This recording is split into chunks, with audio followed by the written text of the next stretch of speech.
I wasn't there as an artist. I wasn't there as Papi Kojo. I just felt like I'm a Ghanaian. I'm supposed to be there. You know, the same thing also happened in Italy. They were doing this Black Lives Matter thing, and I felt like as a black person over there, I should be there. You know, so it's not necessarily who. I just felt like as a Ghanaian, we're all supposed to come together and be there. You know. Yeah. So why were you there? Because Ghanaians were complaining. You know, I keep saying this. People think I'm bluffing or I'm doing too. No, me personally, I don't feel it. You know, my AC is on 24/7. Word. I have a chef at home. I have a like, bro, we chilling. Like, if I won't go Italy tomorrow, no, I take my passport. I go left. I never seen the embassy in my life before. Wow. Yeah. So me personally, I don't feel it. You know, but for my friends, like every time I go to the studio, they complain about light off. So I had to be there. I had to be there for my friends, my Ghanaian friends. Yeah. Oh boy, That's how much I love Ghana. But when I say this, they think I'm joking. But it's the truth. It's the truth, yeah. So you're basically like fighting for your friends. Yeah, my Ghanaian but friends. not you, because you are okay. I don't feel it at all. Yeah. Protest, right? We're protesting. What exactly, I'm not sure anymore, because the country feels like it's been broken since I was a child. And I'm a full-blown grown man now. Like, there's no even youth attached to where I find myself, because I'm responsible for so many people. And I have to make a living. I have to go out there and, you know, create work and so that other people can earn and feed their families. So I'm lost in the sauce. But as Ghana, I've never known it to be any different from what it is now. I don't know what your experience are. So when I think I hesitate to be engaged in any kind of thing, because for me, the two parties that we have, that is the problem. And we go through cycles. Just watch. NDC is coming into power for all intents and purposes, it looks like. 2 years in, it will be the same kind of, oh, but why this? Oh, but why that? What do you think from your perspective, having lived in both worlds, having seen the differences in how maybe things have changed in Italy from the time you were a child to now? What do you think Ghanaians may be missing, if they are missing anything in your opinion, in moving the needle to change? When I was a child, literally like small boy, there was Dumso. It's nothing new. There was pipe not flowing. Nothing new. The streets were jammed. Traffic, nothing new. Kalabule, nothing new. Politicians stealing, nothing new. We keep whining, bitching about the same thing. What is it that we're not doing right? Actually, I agree. Like, Dumsa has always been there. Like, Yeah. yeah, I thought Dumsa was like a nowadays thing. But, yeah, because back then, light off, and then when it comes back on, we are all excited. You know? I used to have to light lanterns as a kid. That's true. Use the wicker and all my that grandma, stuff. lantern, that's true. Yeah, That's actually true. Yeah, but we expect things to be better since, you know, the world is changing. Yeah. You know, so let me ask you this. Who's your favorite Ghanaian president?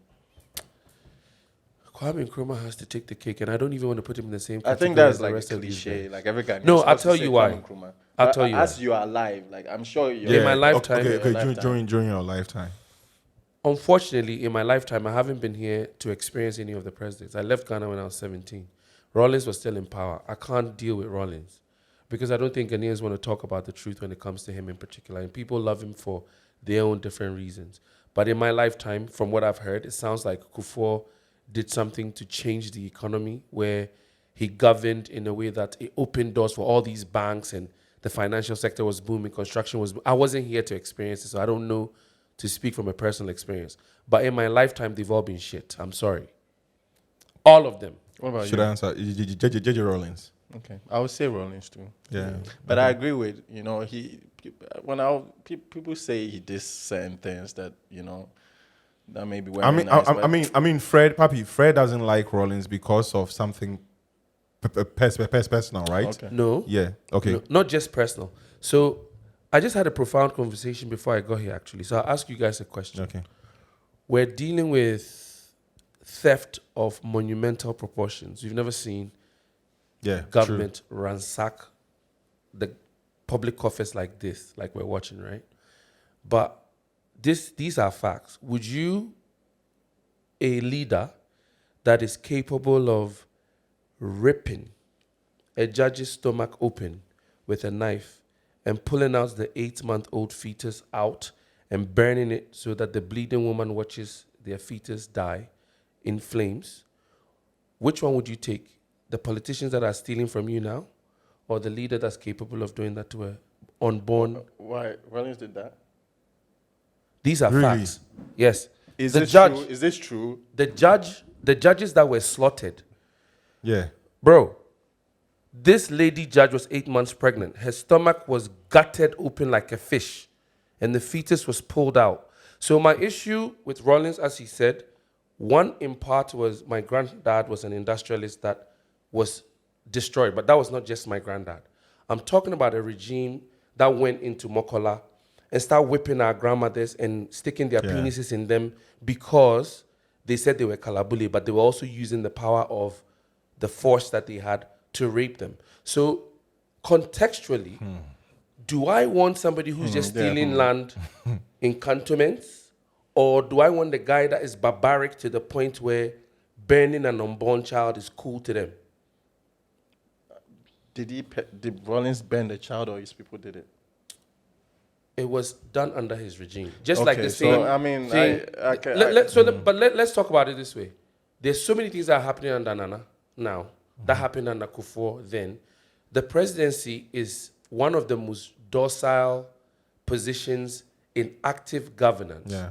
There's so many ministers and things that you have to take a hold of, but the leader sets the tone. So the point that I'm trying to make is that they came through the barrel of the gun and sanitized what they did over 20 years of power and control and rule.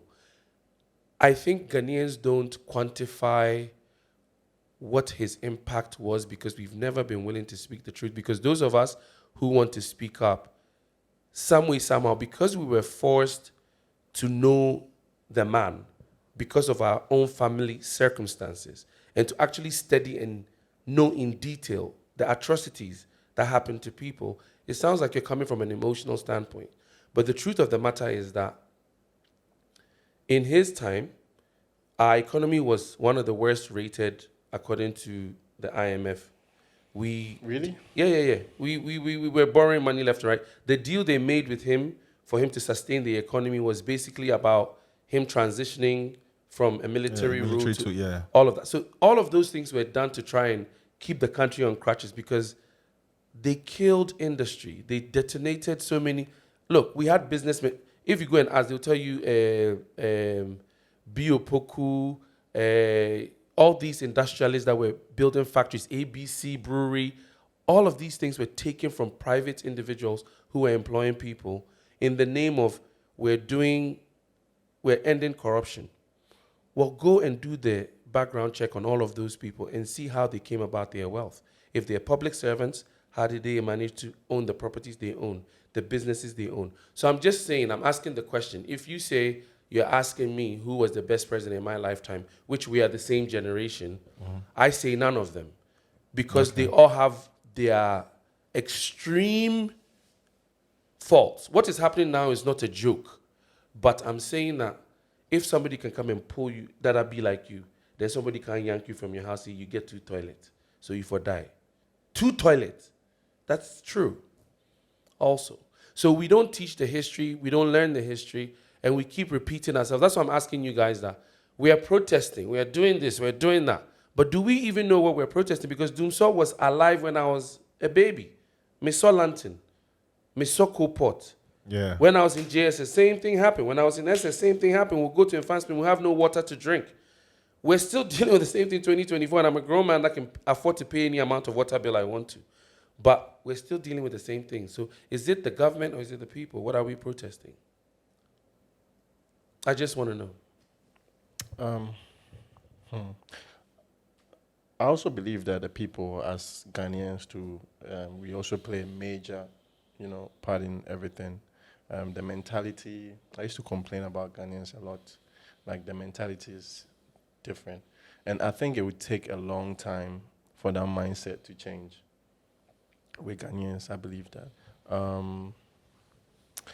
Yeah, I believe that people also, like, you can't just blame the government. It's all part of the people. Until we change our mindsets, everything will just keep, repeating itself. I believe. I expect things to be better now because most of these people, like, they travel outside, so they know how things work outside and stuff.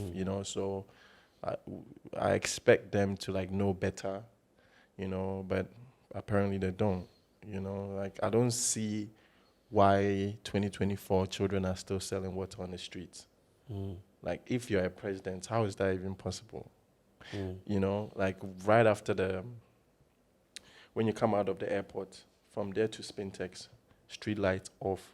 Yeah. Like, this is airport. This is primary entrance to your country.